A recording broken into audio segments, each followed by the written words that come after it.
course, the cat walks by right now. Hey everyone, welcome to this lecture. We're going to be talking about some of the practical applications you can think about when you are giving a speech.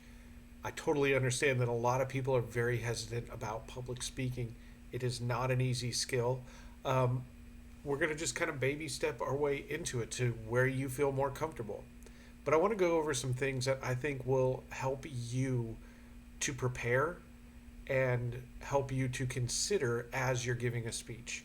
We don't want to be too self conscious of what we're doing. We want to focus on what it is that we're talking about, but we want to be aware of some things as we're presenting. And I think practicing will definitely help this, and being aware of them, you'll start to notice yourself. You'll start to catch yourself on some of this. So let's take a look at what these are. As I said, there is no better way to prepare than to practice. Practice makes perfect, as they always say. So, one thing I did when I had to give a speech in school, and I actually did this as I got older and would have to give a speech, Rotary Club, something like that. Just do it in front of a mirror. You know, say your speech out loud. It's kind of weird to watch yourself give a speech, especially live like that. You start to pick apart. You become very self-conscious sometimes. Let's just put it that way. But if you want to avoid that, record yourself. You just kind of have to get over the fact you're going to be watching yourself, and everybody gets a little self-conscious watching themselves on film, hearing how their voice is.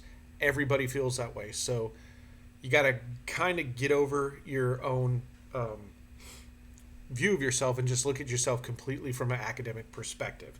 So practicing becomes very important, and you start to congratulate yourself and reward yourself, like, hey, you did good on that. It's not that hard. I got this thing. So that becomes important. But you can get feedback from friends and family as well. Deliver your speech to them, see what they think, get honest feedback. And that's why I'm going to kind of put you in small groups from time to time, that you guys can practice it, so it's not as intimidating the day of when you're getting a grade for it. So practice with yourself, practice with friends, practice with family, small groups, practice. Don't just assume you can wing it.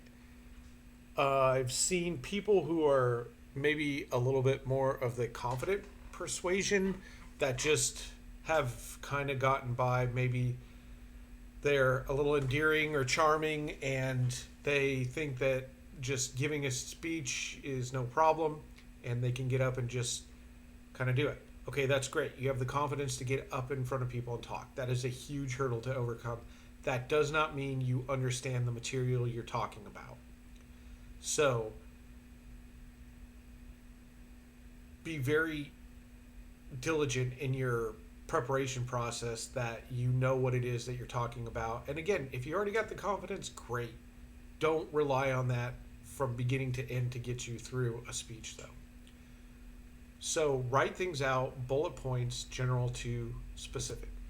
So for instance, if I was to do Star Wars is the greatest film ever made worldwide, maybe I love Star Wars, by the way, so get used to this being something I'm referencing back to.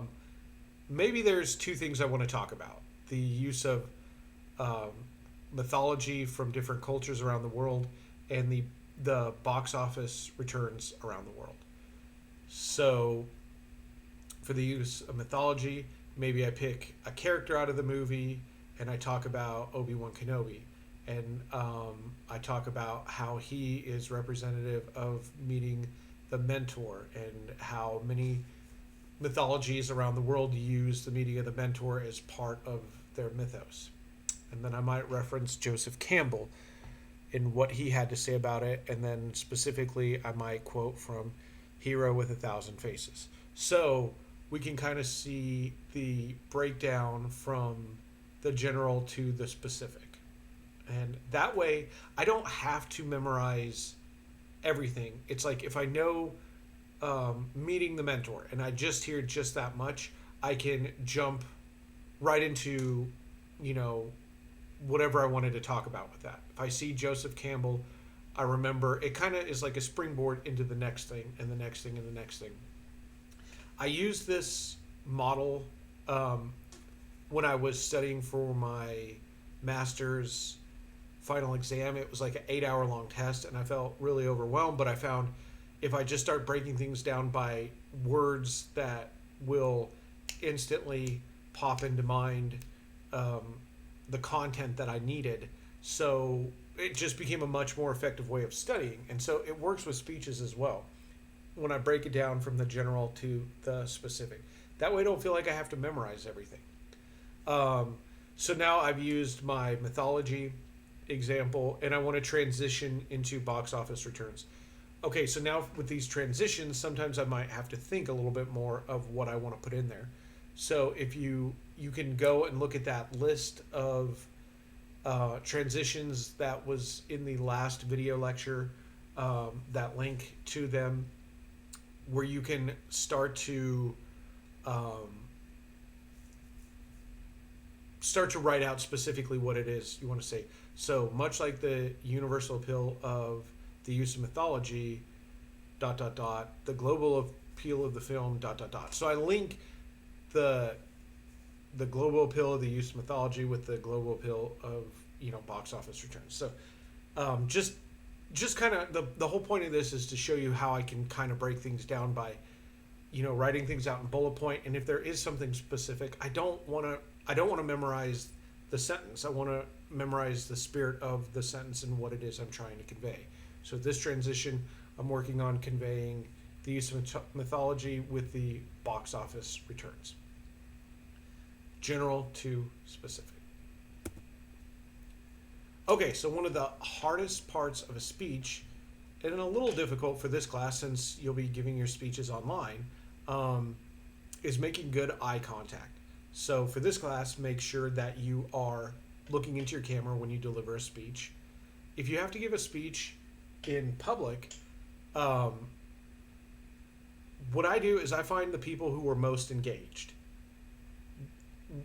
As I'm kind of beginning my process, I'll start to find those 3 or 4 people who are really just can fully tell that they're absorbing what I'm saying. I use them as my people to make eye contact with, because the rest of the audience knows if you're making eye contact, with people, if you're engaged with the audience. So I think there's people will tell you, you can look here, you can look there, you can look here, you can look there. That can work. Like if you're trying to avoid eye contact with people, just look in the back of the room, look at the top of their head, look at, I think the audience starts to pick up on that you're not fully invested with the audience. Because the idea is you have something the audience wants. You have information that they want. So they are looking to you for you to provide that information. And by making good eye contact, you are engaged with your audience so that they can better absorb what it is that you're saying. So find those people throughout the room that are engaged with what you're saying and connect with them. Posture and gestures. Okay, so with this, again, being online is a little bit different. So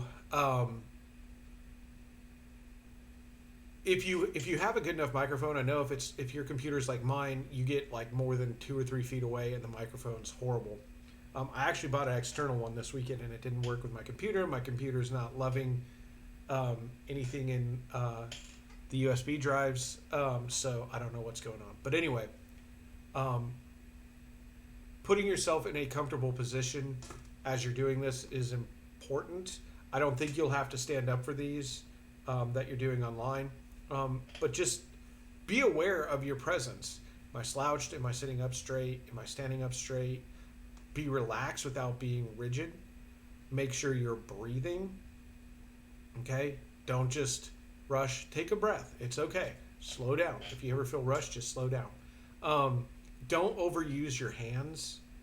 If you've ever seen the show 30 Rock, there's a kind of funny bit where Alec Baldwin, he's filming a corporate video, and he's just standing there, and he's like, I don't know what to do with my hands. So he winds up holding 2 cups of coffee, just so it felt like he was using his hands.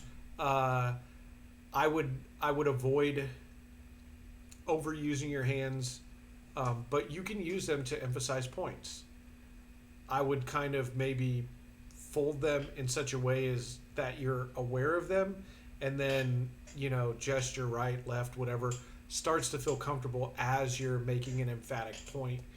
Becomes a good time maybe to use your hand, um, but don't overdo it all the time with everything.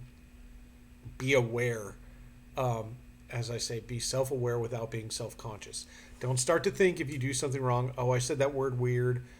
Why did I do that with my hand? That will just um, start to kind of mess with you as you're giving your speech. Okay, projection and volume. Again, this is a little difficult, not difficult, but different being online. Um, and speaking of that, if you are concerned, hey, this is an online course, I have been online to meetings in the last couple of weeks. I've probably been to 3 or 4 online meetings, or I've met up with colleagues, something like that. So being online and being polished online is an important skill to learn. I have not had to give a public speech. Now, that's not to negate giving a public speech, but take advantage of your time, even though we're online, learning this because you will use it. So if you happen to be giving a speech in public, maybe for another class, something coming up, you want to work on the how loud are you, that pitch.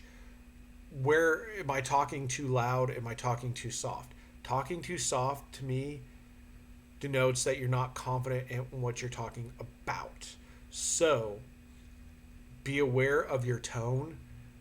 Be aware of how loud you're coming across. Are you coming across clear? That tone to me completely reflects confidence. And you might not be a very confident person. Be confident in the material and be confident in your preparation, and you should be fine.